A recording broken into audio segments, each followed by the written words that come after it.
हरिओम.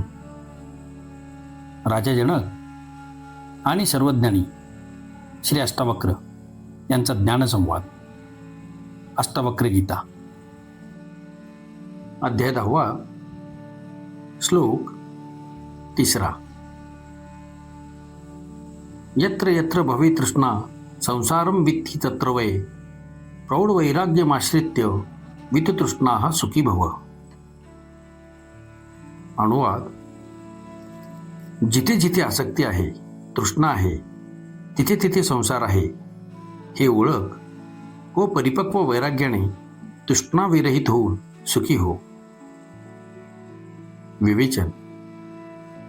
मुनीश्रेष्ठ अष्टावक्र म्हणतात की मनुष्य आपले बंधन होणारे संसाराचे जाळे स्वतःच निर्माण करतो. मनुष्याची हाव, आसक्ती, तृष्णा हाच त्याचा संसार आहे. ईश्वराने मनुष्याला खूप काही दिले. हे अमूल्य व बहुउपयोगी शरीर दिले व सर्वश्रेष्ठ अमूल्य असा आत्मा दिला. परंतु तरीसुद्धा या हाव व तृष्णेमुळे एखाद्या भिकाऱ्यासारख्या वेगवेगळ्या वस्तूंच्या प्राप्तीसाठी मनुष्य सतत पळापळ करत असतो व या संसारी वस्तूच्या प्राप्तीसाठी अंधळ्या शर्यतीत भाग घेऊन स्वतःला कायमची दुःखी करतो. ही सततची हाव, तृष्णा कधीच शांत होत नाही, कधीच तृप्ती होत नाही. त्यामुळे तो या जगात सतत सुखदुःखाच्या फेऱ्यात सापडतो. अष्टावक्र म्हणतात की जिथे जिथे हे हवे ते हवे अशी तृष्णा आहे, तिथे तिथे संसाराचे जाळे आहे हे ओळख. जर मनुष्याची तृष्णा हाव शांत झाली, जर तो तृप्त झाला तरच तो सुखी होऊ शकतो. ह्यालाच तृष्णाविरहित होणे, विततृष्णा होणे असे म्हणतात. ही विततृष्णा प्राप्त होण्यासाठी परिपक्व वैराग्याची उपासना केल्यानेच मनुष्य सुखी होऊ शकतो. अध्याय 10, श्लोक 4. तृष्णा मात्रात्मको बंधस्थ तन्नाशो मोक्ष उच्यते भवा असंशक्ती मात्रेण प्राप्ती तुष्टीर मुहुर्मुहुर. अनुवाद: तृष्णा हीच आत्म्याची बंधन आहे. तृष्णेचा नाश हाच मोक्ष आहे. संसाराप्रती अनासक्त होणे हाच तृप्तीचा व शाश्वत प्राप्तीचा उपाय आहे. विवेचन. अष्टावक्र मुनी पुन्हा आग्रहाने सांगतात की ही तृष्णाच आत्म्याचे बंधन आहे. अन्यथा या जगात दुसरे कोणतेच बंधन नाही. हा संसार, हे जग, नातेसंबंध, देहाभिमान, धनसंपत्ती ही सर्व बंधने होतात कारण त्या सर्वांशी आपल्या इच्छापेक्षा जोडलेल्या आहेत. या सर्व क्षणिक सुखाची अधिकाधिक अपेक्षा मनात असते. ते जास्तीत जास्त प्राप्त करण्याची धडपड असते. ह्याच्या मुळाशी तृष्णाच आहे. जर तृष्णेचा नाश झाला तर तीच मुक्ती आहे. मुक्तीसाठी अजून वेगळे काही करावे लागत नाही. अष्टावक्र ह्या तृष्णा नाशाचा उपाय सांगतात, तो अनासक्त होण्याचा होय. आसक्ती सोडल्यानेच तृष्णा मिटू शकते. वस्तूच्या प्राप्तीत तृष्णा कधीच मिळत नाही. तृष्णेच्या नाशाने कायमस्वरूपी टिकणाऱ्या शाश्वत ज्ञानाची प्राप्ती व तृप्ती होते. या जगात जे सर्वश्रेष्ठ आहे त्याचे ज्ञान होऊ लागते, ते तृष्णा संपल्यानंतरच. सर्व काही प्राप्त करूनही तृष्णा असेल तर पुन्हा रिक्तीची भावना निर्माण होते.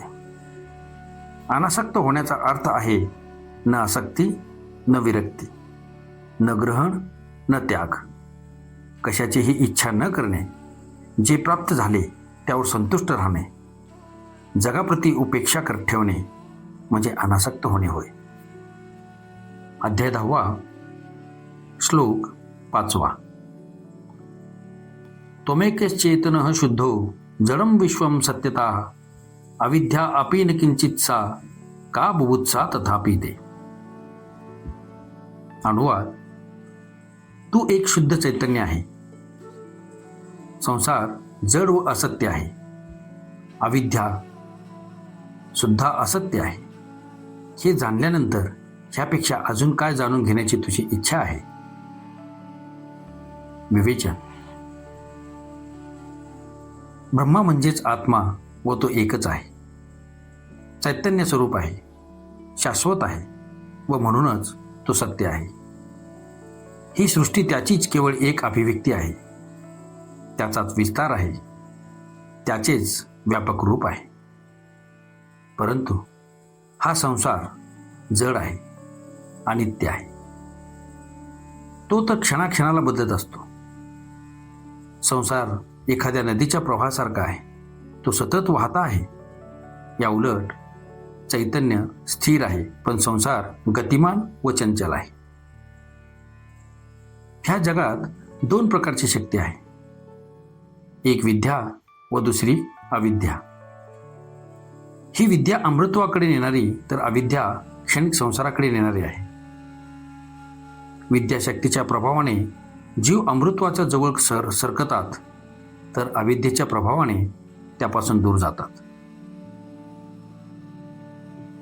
मानवाची मलिन अंतःकरण बहुमुखी वासनेच्या प्रेरणेमुळे भोगमार्गावर खेचले जाते. ते या अविद्येच्याच प्रभावामुळे, या अविद्येमुळेच ते बंधनात सापडते. याउलट माणसाच्या हृदयात सत्य, प्रेम, पावित्र्य, सज्जन वृत्ती, त्याग, वैराग्य, करुणा, दया हे भाव आहेत. ते विद्येमुळे. ही विद्याच अमृतत्व आहे. अष्टवक्र मुनी राजा जनकाला हेच सांगतात की तू शुद्ध चैतन्य आहेस, आत्मस्वरूप आहेस, म्हणून तू नित्य आहेस, शाश्वत आहेस.